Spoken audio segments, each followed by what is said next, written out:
أعوذ بالله من الشيطان الرجيم بسم الله الرحمن الرحيم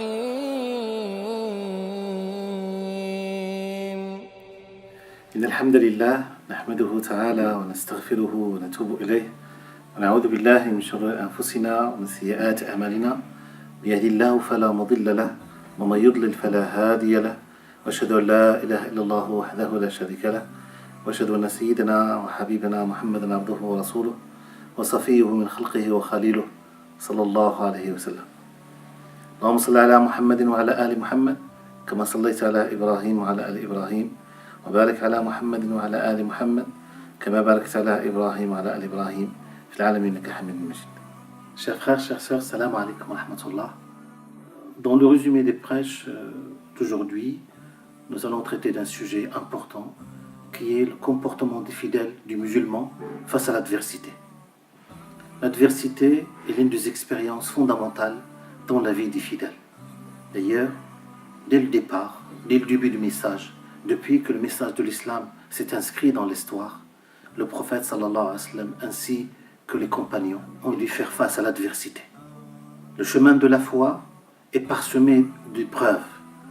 La foi des fidèles est amenée à être éprouvée. D'ailleurs, dans le verset coranique, dans Surat Al-Ankabut, l'araignée, Dieu dit Alif Lam Mim ahasiba an-nas an yutraku an yaqulu amanna wa hum la yuftanun wa laqad fatanna alladhina min qablihim falya'lamanna Allahu alladhina sadaqu wa la'lamanna al-kadhibin. En traduction, est-ce que les gens pensent en affirmant nous avons la foi, en donnant cette simple protestation que nous avons la foi, qu'ils ne seront pas mis à l'épreuve, qu'ils ne seront pas éprouvés. Donc l'épreuve fait partie de la vie des fidèles. D'ailleurs, dans le hadith authentique rapporté par le Bukhari ou Muslim, le prophète sallallahu alayhi wa sallam nous dit le fidèle est éprouvé à la hauteur de l'intensité de sa foi. Yubtala al-mu'minu ala qadri imanihi. Le fidèle est éprouvé au degré de son élan spirituel. Ali ibn Abi Talib nous dit comme l'or est épuré par le feu, le fidèle est façonné par l'épreuve. Lorsqu'on est face à des épreuves, comment agir, comment se comporter? En premier lieu, je crois qu'il faut revenir à l'essentiel. Revenir à l'essentiel, c'est-à-dire revenir à notre référentiel spirituel, revenir à Dieu, revenir à la source intéressable qui est la sunna des prophètes Muhammad sallallahu alayhi wa sallam, et voir comment le prophète sallallahu alayhi wa sallam, comment les compagnons ont dû faire face à l'adversité. La deuxième chose, c'est avoir confiance en Dieu subhanahu wa ta'ala. Confiance et invocation. Vous savez, le prophète sallallahu alayhi wa sallam nous dit, dans le hadith authentique chez le Bukhari ou Muslim, c'est une invocation que le prophète sallallahu alayhi wa sallam répétait inlassablement. Seigneur Dieu, je demande protection contre les soucis, la tristesse, contre l'avarice et l'impuissance. Le prophète sallallahu alayhi wa sallam nous dit que tout fidèle qui dit cette invocation, que je n'ai pas dit en totalité, et qui se trouve dans une situation critique, Allah subhanahu wa ta'ala lui trouve une issue. Dieu subhanahu wa ta'ala lui trouve une issue favorable de son épreuve. Troisième réponse, c'est ce qu'on appelle as-sabr al-jamil, la belle patience. Ça veut dire patience plus action. Je patiente, j'endure avec patience, mais en même temps, je mets en action pour sortir de cette situation-là.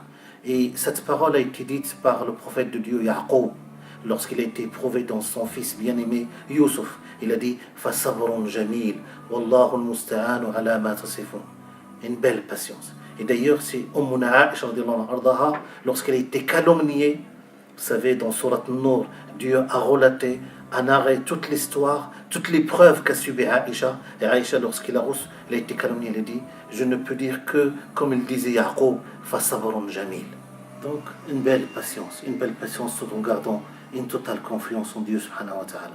Vous savez, il y a un adage de chez nous qui dit Ma daq amrun illa farrajahu Allah. À chaque fois qu'il y a une situation difficile, elle entraîne automatiquement un assouplissement de la part de Dieu. Troisième chose, autre élément, c'est la prière. Dieu dit dans le Coran Ya ayyuhalladhina amanu ista'inu bis sabri was salah. Inna Allaha ma'as sabirin. Ô vous qui portez la foi, aidez-vous, épaulez-vous par la prière et par de la patience. Et sachez que Dieu est en compagnie, Dieu est en soutien à ceux qui patientent. Autre élément, ne pas s'attrister, ne pas se laisser submerger ni envahir par la tristesse. Et puis, le dernier élément, qui est mon sens le plus important, c'est donner du sens à l'épreuve, celui d'un nouvel espoir qui mène vers un cerceau spirituel. C'est-à-dire transformer l'adversité en atout, trouver le moment pour renforcer, pour approfondir son lien intime avec Dieu subhanahu wa ta'ala, pour que Dieu subhanahu wa ta'ala nous épargne les épreuves, les grandes épreuves, et que Allah azza wa jalla nous permette d'approfondir notre foi et de nous accorder son amour et sa miséricorde. Wassalamu alaikum wa rahmatullah.